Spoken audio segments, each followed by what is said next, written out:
Hello there. I mentioned to the guys on GC, the Grizzly Central forum, that I would try to put together a brief tutorial on installing an air fuel meter.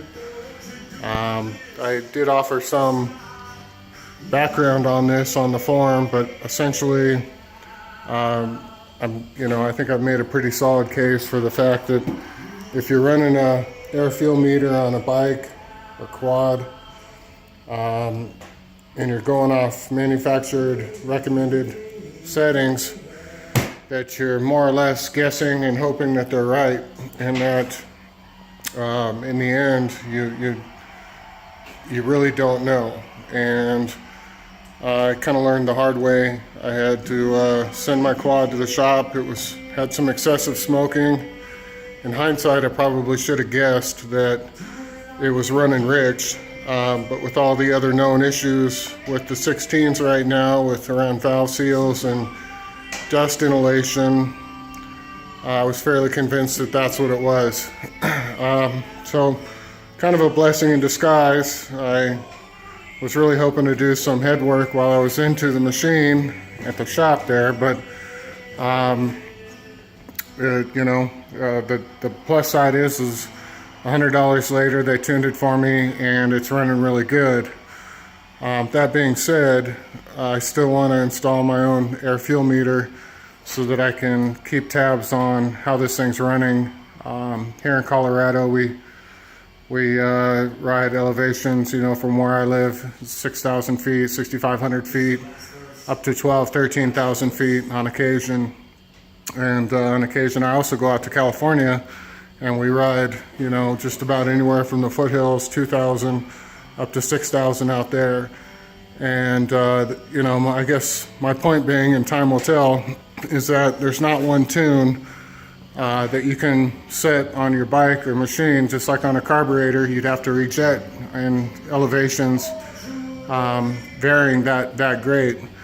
And I don't know if that's going to be the case. I'm fairly certain it will be, given that I was going off recommended settings from a company which I believe is sitting around 2,500, 3,000 feet. And so, as I progressed modifications on the bike and I added the airbox modifications, it was getting more air, and I could tell that in the performance of the machine. Therefore, I was going off of my ass dyno, if you will, and adjusting the air fuel meter, air fuel level by means of the injector pulse calibrator here, which just interrupts the injector pulse and changes that pulse accordingly.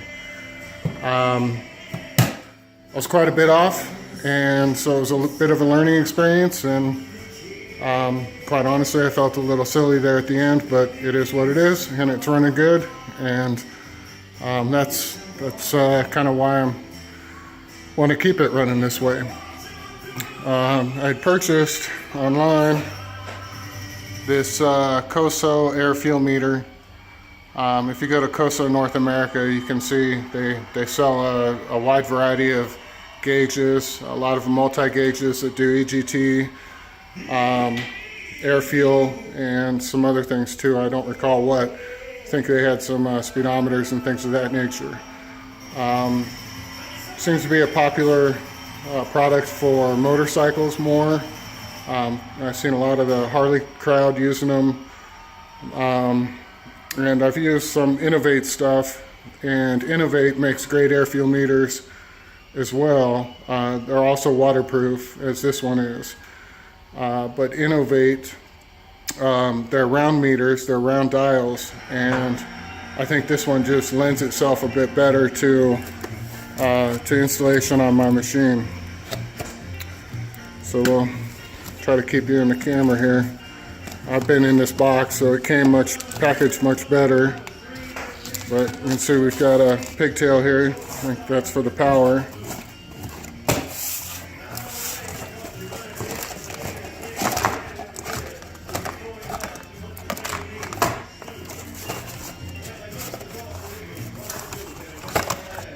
Okay. This is the controller housing here. I'll try to compare it to something here. See next to my cold beer. Yeah, it's pretty small. It's got some buttons here where you can set some warnings on it for high and low air fuel.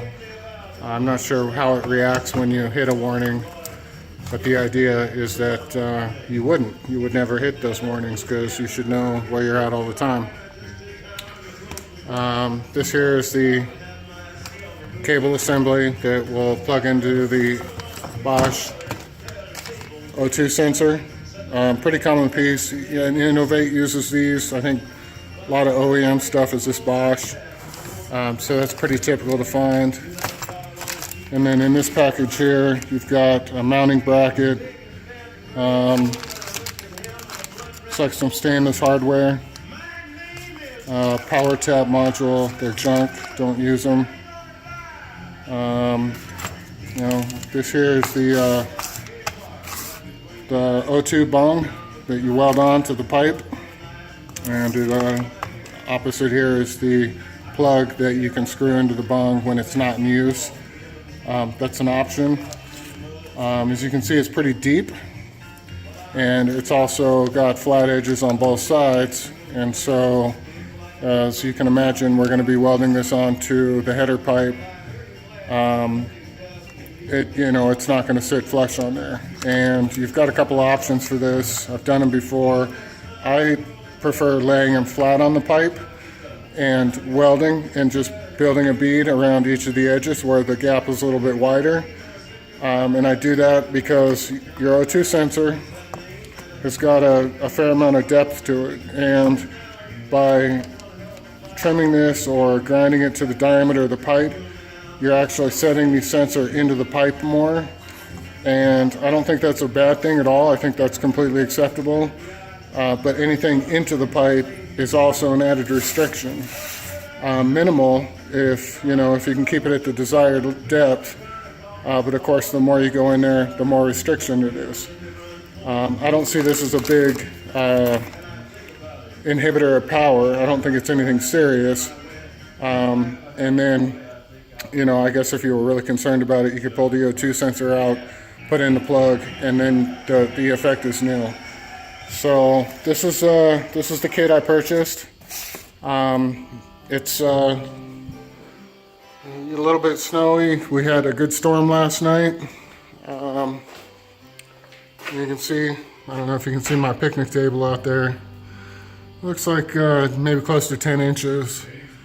And I don't know if I'm going to be out here in the shop all day today, but it's only Saturday, so I've got another day to play with it. I'm going to start here by disassembling the machine. I think everyone on the forum knows all about this. I'll remove the front hood piece here. It just pops off. The center cowl and the left side to expose the exhaust system. I don't think I'll have to pull any fenders off. I think I'm going to have plenty of room.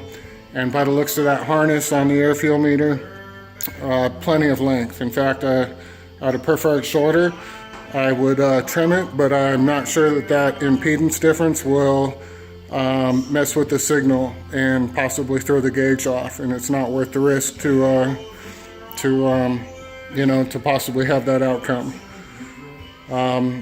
So that's where I'm at. I'm gonna pull this thing down a little bit and just kind of put some eyes on things, get my mounting points, and maybe play around with the bracket on the display a little bit, see where I want to put that. I'm already looking at this area up here, right here, which will put that gauge sitting right about here. And adversely, I can go down low and possibly put it down here, over in this area here. A lot of options. I'm not concerned with the placement so much, but I do want it to look kind of sporty. I try to reserve this area down here for my GPS. It's a good place to keep it out of the way. So probably more than anything, be looking up here.